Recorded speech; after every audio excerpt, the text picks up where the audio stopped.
Greetings. This is Escape from Trucking, and I'm here just before a couple hours before I got to go to work, and I wanted to share with you, the viewers, what's going on with me as I try to transition out of trucking, which of course is what this channel is really all about. Hold on, let me turn this off so you can see me a little bit better.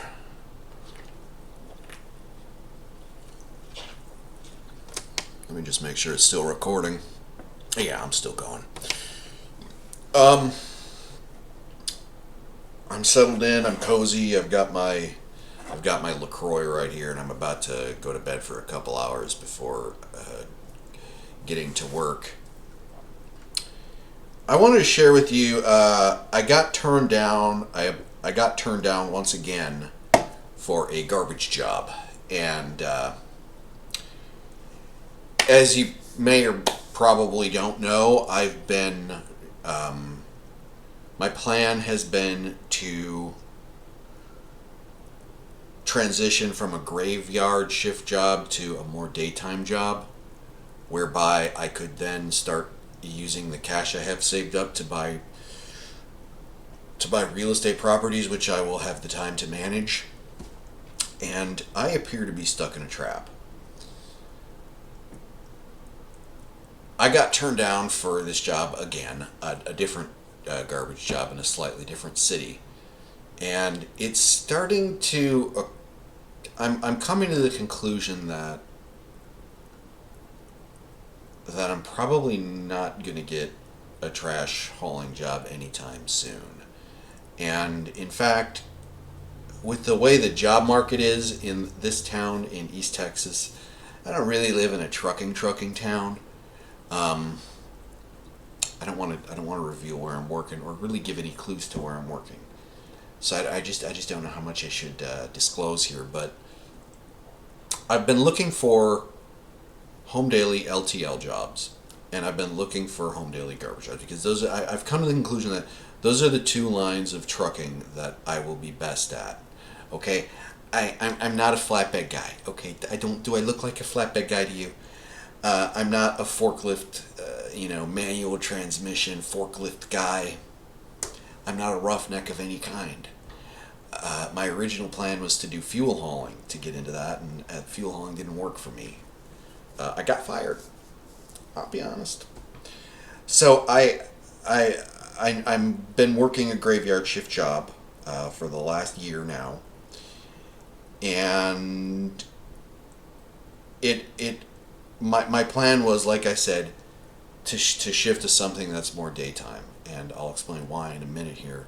But it looks like it looks to me like right now it's not realistic. It's probably not going to happen. And instead of getting discouraged, I'm looking at other options. Why am I so desperate to get out of graveyard shift? Well, the reason is because when I was over the road, I saved up a substantial amount of capital. I won't say exactly how much, but it's life-changing money. Like, it really is. And I came home with the intention of using that money to eventually become a landlord and to invest in local real estate in order to transition out of trucking. And then at the same time, working to become a real estate appraiser, working on the side to become a real estate appraiser, and then go to real estate appraisal full time for my regular income, and then build a bigger and bigger real estate portfolio. Well,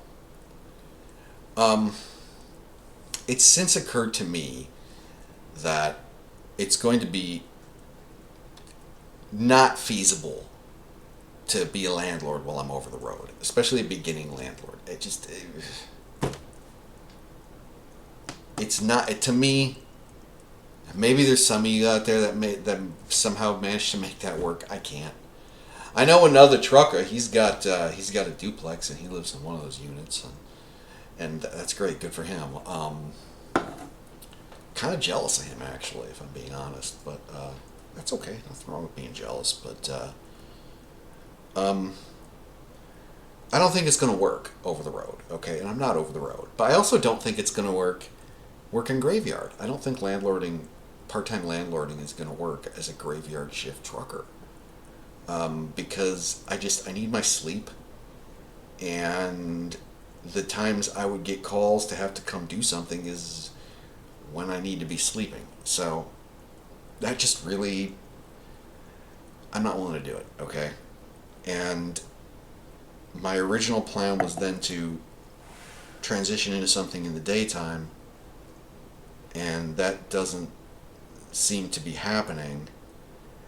And here's my dilemma is when I do eventually become a real estate appraiser, which is looking like it's going to be a long time in the future because of the way the real estate appraisal market's going, I'd actually be a 1099.